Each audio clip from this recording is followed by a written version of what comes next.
नमस्कार दोस्तों, चलिए जानते हैं दिल्ली की 25 बड़ी खबरों को सिर्फ 10 मिनट में। लेकिन उससे पहले वीडियो को लाइक और चैनल को सब्सक्राइब जरूर करें।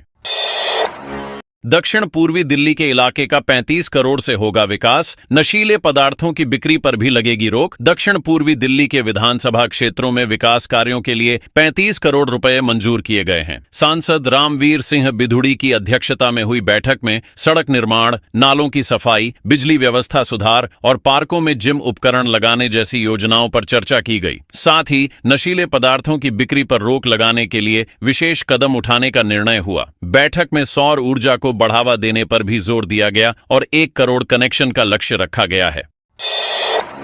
अब निजी स्कूलों को इलेक्ट्रिक बसें देगी दिल्ली सरकार। मुख्यमंत्री रेखा गुप्ता सेवा का करने जा रही शुभारंभ। दिल्ली परिवहन निगम अब निजी स्कूलों को इलेक्ट्रिक बसें उपलब्ध कराएगा। पहले सीएनजी बसें दी जाती थीं, लेकिन अब प्रदूषण कम करने और पर्यावरण बचाने के लिए यह कदम उठाया गया है। मुख्यमंत्री रेखा गुप्ता सरदार पटेल स्कूल के लिए 6 नई इलेक्ट्रिक बसों को हरी झंडी दिखाएंगी। सरकार का कहना है कि बसों की कमी के बावजूद जल्द ही राजधानी में इलेक्ट्रिक बसों की संख्या बढ़ाई जाएगी। इससे सार्वजनिक परिवहन मजबूत होगा और छात्रों व आम जनता को बड़ी राहत मिलेगी।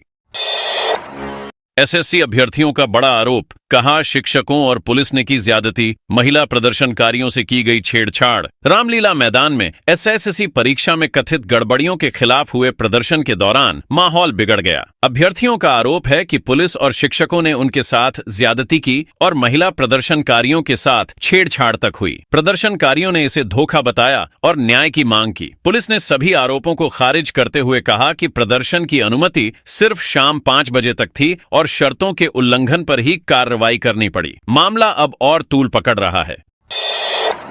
दिल्ली में यमुना का जलस्तर फिर खतरे के निशान से ऊपर। जिला प्रशासन ने जारी किया बाढ़ का अलर्ट। दिल्ली में यमुना नदी का जलस्तर एक बार फिर खतरे के निशान से ऊपर पहुंच गया है। हरियाणा के हथिनी कुंड बैराज से लगातार पानी छोड़े जाने की वजह से जलस्तर बढ़ा है। इससे निचले इलाकों में बाढ़ का खतरा मंडराने लगा है। जिला प्रशासन और सिंचाई विभाग हालात पर कड़ी नजर रखे हुए हैं। अलर्ट जारी कर प्रभावित इलाकों में टीमों को तैनात किया गया है। प्रशासन ने लोगों से सतर्क रहने और एहतियात बरतने की अपील की है। रुक रुक कर हो रही बारिश से दिल्ली का मौसम हुआ सुहाना। आईएमडी ने बताया, कब तक बरसते रहेंगे बादल। राजधानी दिल्ली में सोमवार को हल्की से तेज बारिश होने से मौसम खुशनुमा हो गया। दिन भर बादल छाए रहे और लोगों को उमस भरी गर्मी से राहत मिली। भारतीय मौसम विभाग ने बताया कि मंगलवार को भी कई इलाकों में बारिश की संभावना है। बारिश के कारण दिल्ली की वायु गुणवत्ता संतोषजनक स्तर पर पहुंच गई है। सोमवार को राजधानी का अधिकतम तापमान 28.6 डिग्री सेल्सियस दर्ज हुआ, जो सामान्य से नीचे रहा। लोगों को अगले 24 घंटे भी राहत मिल सकती है।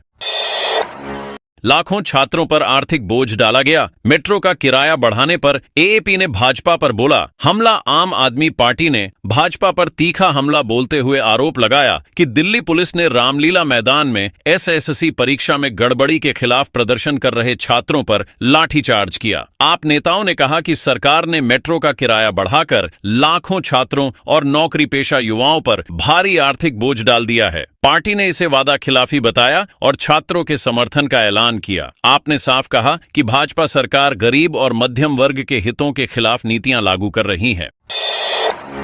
राजफ्री गार्डन में पार्किंग विवाद में पड़ोसी ने बैंक मैनेजर को पीटा। पुलिस ने 3 आरोपितों को दबोचा। पश्चिमी दिल्ली के सुभाष नगर इलाके में पार्किंग विवाद इतना बढ़ गया कि बैंक मैनेजर रमित मल्होत्रा पर पड़ोसियों और उनके दोस्तों ने हमला कर दिया। बहस मारपीट में बदल गई और इसमें एक पड़ोसी भी घायल हो गया। पीड़ित ने पुलिस में शिकायत दर्ज कराई, जिसके बाद 3 आरोपितों को गिरफ्तार कर लिया गया है, जबकि चौथे की तलाश जारी है। यह घटना दिखाती है कि छोटी सी पार्किंग समस्या भी कैसे बड़े विवाद का रूप ले सकती है और कानून व्यवस्था को चुनौती दे सकती है। रोहिणी सेक्टर 22 में जलभराव से मिलेगी राहत। उप महापौर ने किया द्वारा रोहिणी सेक्टर 22 और किराड़ी क्षेत्र में लगातार जलभराव से परेशान लोगों को राहत देने के लिए उप महापौर जय भगवान यादव ने मौके पर दौरा किया। निरीक्षण के दौरान उन्होंने अतिरिक्त पंप लगाने, नालों की सफाई और विभागों के बीच बेहतर समन्वय करने के निर्देश दिए। पूठकला में कूड़े की समस्या और सड़कों की खराब स्थिति पर भी संज्ञान लेते हुए तुरंत मरम्मत के आदेश दिए गए। उप महापौर ने आश्वासन दिया कि समस्या का स्थायी समाधान किया जाएगा ताकि लोगों को बारिश में परेशानियों का सामना न करना पड़े। जीटीबी अस्पताल के मेडिसिन विभाग में बारिश के कारण हालात खराब। पानी जाने से करंट का खतरा। पूर्वी दिल्ली के जीटीबी अस्पताल का मेडिसिन विभाग बारिश से बेहाल हो गया है। बिजली के बॉक्स और तारों में पानी घुसने से करंट का खतरा बना हुआ है, जिसके चलते मरीजों की सुरक्षा को ध्यान में रखते हुए पंखे और मशीनें बंद करनी पड़ी। मरीज और उनके परिजन उमस और गर्मी से बेहद परेशान हैं। लोक निर्माण विभाग मरम्मत कार्य में जुटा है, लेकिन लोगों का कहना है कि प्रशासन को पहले से ही तैयार रहना चाहिए था। अस्पताल में सुरक्षा इंतजामों की कमी पर भी सवाल खड़े हो गए हैं।